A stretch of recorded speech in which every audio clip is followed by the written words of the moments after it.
The ceremonial hall of the Valorian flagship stretched before them like a cathedral of stars, its crystalline walls reflecting the light of 1,000 distant suns. Michael stood at attention, his power armor humming softly with contained energy, every servo and plate concealing what lay beneath. Beside him, Alice shifted nervously, her own armor's external speakers crackling slightly as she exhaled.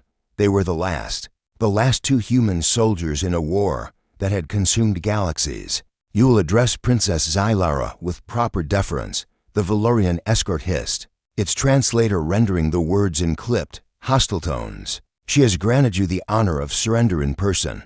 Michael's jaw tightened inside his helmet. Surrender, the word tasted like ash. 3 years of fighting, 3 years of humanity, holding the line against the Valorian collective's unstoppable advance. And it had come to this. Every colony world burned, every fleet scattered or destroyed. Earth itself now nothing but a cooling cinder in the void. But they had made the Valorians pay. Oh, how they had made them pay. The massive doors at the hall's far end opened with a sound like singing crystal. Princess Zylara entered, and Michael understood immediately why the Valorians had won. She was magnificent, 3 meters tall, her crystalline exoskeleton catching and refracting light into rainbow patterns, her forearms moving with liquid grace. Behind her came an entourage of Valorian nobles, their forms equally beautiful and equally alien. The humans, Zylara's voice resonated through the hall, musical and cold. "I confess, I expected more of you. Your resistance was noteworthy. But seeing you now, in your primitive armor, I understand. You fought with the desperation of lesser beings. Clever, perhaps, but ultimately futile." Alice's hand moved toward her sidearm. Michael's did too, instinctively, though he knew it was pointless. They were surrounded by hundreds of Valorian warriors. This wasn't a battlefield. It was theater. "We request," Michael said carefully, his armor's speakers amplifying his voice, "that humanity's survivors be granted clemency. Resettlement rights on a habitable world." Zylara's laugh was like wind chimes in a storm. "Request? You are in no position to request anything, human. You will tell me how your species managed to hold us at bay for so long. You will explain your battle tactics, your weapon designs, your computational systems.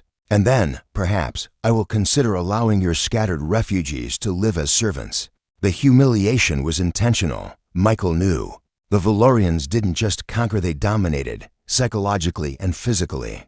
They needed their enemies broken in spirit as well as in fact, and to ensure your cooperation. Zylara continued, gliding closer, "You will remove your helmets. I wish to see the faces of those who caused my people such losses." Michael's heart hammered. This was it.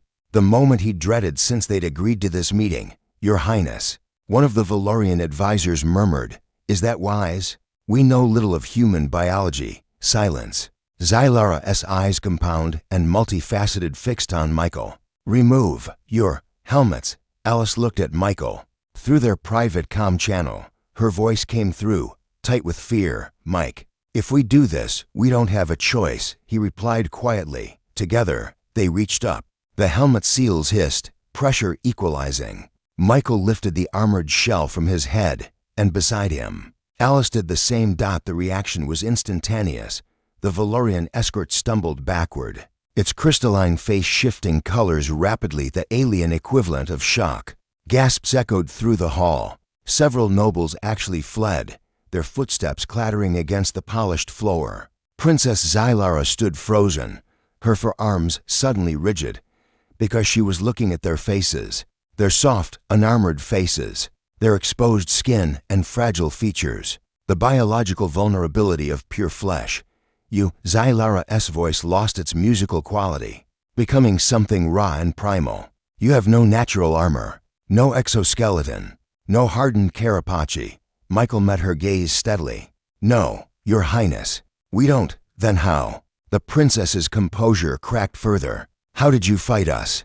How did you survive our plasma weapons, our kinetic strikes? She gestured helplessly at Michael's discarded helmet. "That armor is mechanical, removable. You chose to walk into battle in artificial shells, knowing that beneath it you were." She searched for words. "This fragile." Alice spoke up, her voice clear despite her fear. Every human soldier who faced you knew that one breach, one crack in our armor, meant death.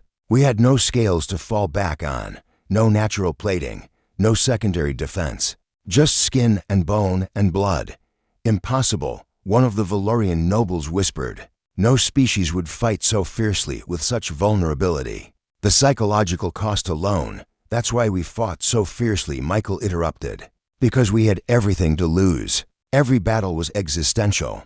Every shot that got through wasn't just a wound, it was potential death. We couldn't afford to lose because nature gave us nothing to protect ourselves with. So we built protection. We built weapons. We built ships and strategies and alliances. And yes, we fought with desperation, because desperate is all we've ever been.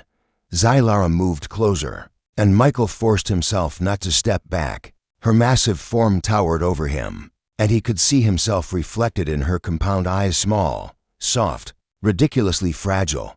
You walked into battle against us, she said slowly, knowing that you were this. Breakable, every single day, Alice confirmed. And we did it anyway. The princess reached out with one crystalline hand, stopping just short of Michael's bare shoulder. The claw could pierce him in an instant. They both knew it. We studied your tactics, Zylara said softly, her earlier arrogance completely gone. Your willingness to take casualties that would have broken any other species.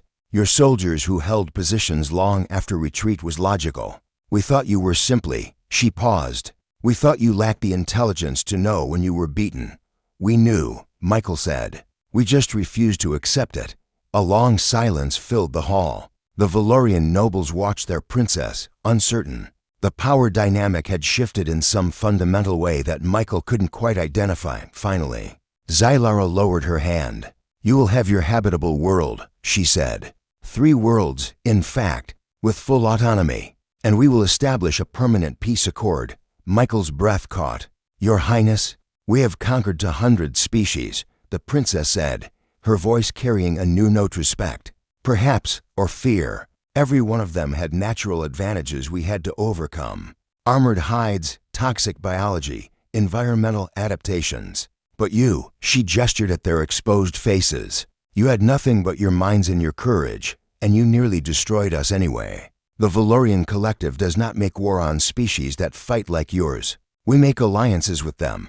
Alice's hand found Michael's, their bare fingers intertwining. Tell me, Zylara said, something like wonder in her voice. Do all humans live like this? Knowing how fragile you are. Michael smiled, perhaps for the first time in months. Every single one of us, Your Highness. From the day we're born until the day we die. Then the universe, the alien princess said softly, should be very grateful humanity chose to build armor instead of simply accepting extinction as they were escorted from the hall now with honor rather than as prisoners. Michael replaced his helmet and opened the comm channel to the hidden human refugee. Fleet, this is Commander Michael. Begin broadcasting coordinates for resettlement. We're going home, not to Earth perhaps, but home nonetheless. And humanity, as it always had, would endure.